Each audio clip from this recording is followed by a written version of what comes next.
പിന്നെ നെക്സ്റ്റ് നോക്കാം, nature of change. Nature of change എന്താണ്? ഗ്രോത്ത് എങ്ങനെയാണ് ഉണ്ടാവുന്നത്? നമുക്കിപ്പോ ഹൈറ്റ് കൂടിയ ഹൈറ്റ് കുറയാൻ ചാൻസ് ഉണ്ടോ?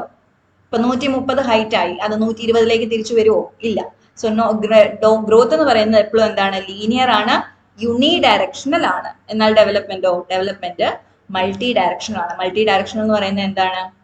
അത് കൂടാനും കുറയാനും. ഇപ്പം എക്സാമ്പിൾ എടുത്താൽ നമ്മുടെ എന്താ മെമ്മറി ആലോചിക്കും.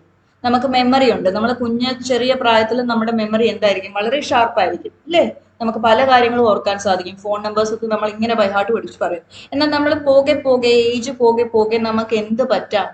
ഈ മെമ്മറി ശക്തി നമ്മുടെ കുറഞ്ഞു വരാം. നമ്മളെ കണ്ടിരിക്കുന്ന ആൾക്കാരെ തന്നെ റെക്കഗ്നൈസ് ചെയ്യാൻ പറ്റാത്ത ഒരു മെമ്മറി സിറ്റുവേഷൻ വരെ നമുക്ക് വരാം അല്ലേ?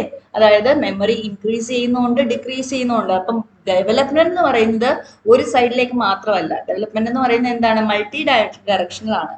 ചിലപ്പോൾ ഇൻക്രീസ് ചെയ്യുന്നതായിരിക്കും, പ്രോഗ്രഷൻ ആയിരിക്കും, ചിലപ്പോൾ എന്തായിരിക്കും? റിഗ്രഷൻ ആയിരിക്കും. ഓക്കെ. പിന്നെ ഇൻഫ്ലുവൻസ് ചെയ്യുന്ന ഫാക്ടേഴ്സ് ആണ് നോക്കുന്നത്. എന്താ ഗ്രോത്തിനെ ഇൻഫ്ലുവൻസ് ചെയ്യുന്നത്? ഗ്രോത്ത് എന്ന് പറയുന്നത് ഫിസിക്കൽ ആയിട്ടുള്ള വളർച്ചയല്ലേ? ഫിസിക്കൽ ആയിട്ടുള്ള വളർച്ചയെ എന്തൊക്കെ ഇൻഫ്ലുവൻസ് ചെയ്യാം? നമ്മുടെ ജീൻസ് അല്ലേ? ജീൻസ് എന്ന് പറയുന്നത് എന്താ? ജനറ്റിക് ആയിട്ട് നമുക്ക് നമ്മുടെ പേരൻസിൽ നിന്ന് കിട്ടിയ ഇൻഹെറിറ്റഡ് ജീൻസ് അല്ലേ?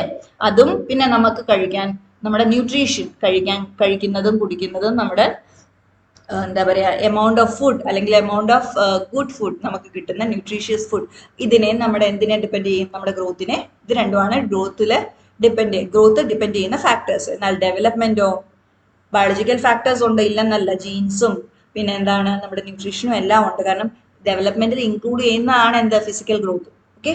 സോ ഡെവലപ്മെന്റ് എന്ന് പറയുന്നത് ഫിസിക്കൽ ഗ്രോത്ത് ഉണ്ട്. അതിന്റെ കൂട്ടത്തിൽ എന്തൊക്കെ ഉണ്ട്? നമ്മുടെ ചുറ്റുപാട് ഫുള്ള് നമ്മളെ ഇൻഫ്ലുവൻസ് ചെയ്യുന്നുണ്ട് അല്ലേ? എൻവയോൺമെന്റ് ഇൻഫ്ലുവൻസ് ചെയ്യുന്നുണ്ട്. നമ്മൾ ഏത് കൾച്ചറിലാണോ ജീവിക്കുന്നത് ആ കൾച്ചർ നമ്മളെ ഇൻഫ്ലുവൻസ് ചെയ്യുന്നുണ്ട്. നമ്മുടെ സൊസൈറ്റി നമ്മളെ ഇൻഫ്ലുവൻസ് ചെയ്യുന്നുണ്ട്. നമ്മുടെ എന്താ പറയാ നമ്മൾക്ക് ഇന്ററാക്ഷൻസ് നമ്മൾ ആരുടെ കൂടെയാണ്? പിയർ ഗ്രൂപ്പ് നമ്മളെ ഇൻഫ്ലുവൻസ് ചെയ്യുന്നുണ്ട്. അപ്പൊ ഡെവലപ്മെന്റ് എന്ന് പറയുന്നത് എന്താണ്? ഈ ഫാക്ടേഴ്സ് എല്ലാം ഇൻഫ്ലുവൻസ് ചെയ്യുന്ന ഒരു മാറ്റർ ആണ് എന്ത്? നമ്മുടെ development. Okay. So development is influenced by what? Biological factors, environmental factors, cultural factors, social factors, all this together. പിന്നെ എന്താണ് ഫോക്കസ്? ഗ്രോത്ത് എന്തിലെയാ ഫോക്കസ് ചെയ്യുന്നത്? സ്ട്രക്ചറൽ ആൻഡ് ഫങ്ഷണൽ ഇംപ്രൂവ്മെന്റ് അല്ലേ? ബോൺസിന്റെ ഡെവലപ്മെന്റ്, മസിൽസിന്റെ സ്ട്രെങ്തനിങ്, ഇതൊക്കെയാണ് ഗ്രോത്ത് ഫോക്കസ് ചെയ്യുന്നത്. എന്നാൽ നമ്മുടെ ഡെവലപ്മെന്റ് ഫോക്കസ് ചെയ്യുന്ന എന്താണ്? നമ്മൾ സ്കിൽ അക്വയർ ചെയ്യുന്നത്, നമ്മൾ എങ്ങനെയാണ് ബിഹേവ് ചെയ്യുന്നത്, നമ്മുടെ ആറ്റിറ്റ്യൂഡ്സ് എന്താണ്, നമ്മുടെ പേഴ്സണാലിറ്റി എങ്ങനെയാണ് ഡെവലപ്പ് ആയിരിക്കുന്നത്, ഇതെല്ലാം എന്താണ്? ഡെവലപ്മെന്റിന്റെ ഭാഗമാണ്.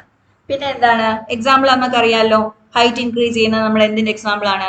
ഗ്രോത്തിന്റെ എക്സാമ്പിൾ ആണ്. എന്നാൽ നമ്മൾ ഒരു ലാംഗ്വേജ് പഠിക്കുന്നത് എന്തിന്റെ എക്സാമ്പിൾ ആണ്? ലാംഗ്വേജ് പഠിക്കുന്നത് ഡെവലപ്മെന്റിന്റെ എക്സാമ്പിൾ ആണ്.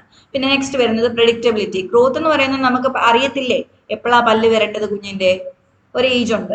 അതേപോലെ എപ്പോഴാ കുഞ്ഞ് നടക്കാൻ തുടങ്ങേണ്ടത്? അപ്പത്തേക്കും ഇന്റേണൽ മസിൽസും ബോൺസും എല്ലാം സ്ട്രെങ്തൻ ചെയ്യുവാണ് അല്ലേ? അങ്ങനെയാണ് കുഞ്ഞ് നടന്നു തുടങ്ങുന്നത്. സോ നമുക്ക് ആ പ്രെഡിക്റ്റബിൾ പാറ്റേൺ ഉണ്ട് നമുക്ക് എന്തിന്? ഗ്രോത്തിന്. എന്നാൽ ഡെവലപ്മെന്റ് എന്ന് പറയുന്നതോ, ഒരു കുഞ്ഞൊരു ലാംഗ്വേജ് പഠിക്കുന്നത്, രണ്ട് കുഞ്ഞുങ്ങളെ ഇപ്പൊ നമ്മൾ ലാംഗ്വേജ് പഠിപ്പിച്ചു എന്ന് വെച്ചു, രണ്ടുപേരും ഒരേപോലാണോ പഠിക്കുന്നത്? അല്ല. അതെന്ത് ചെയ്യും? ഇൻഡിവിജ്വൽ ടു ഇൻഡിവിജ്വൽ ഡിപ്പെൻഡ് ചെയ്യും. ഓക്കെ. സോ ഡെവലപ്മെന്റ് എന്ന് പറയുന്നത് വൈഡ്ലി എമംഗ് ഇൻഡിവിജ്വൽസ് അത് വേരി ചെയ്തുകൊണ്ടേയിരിക്കും. It is individual dependent. Okay.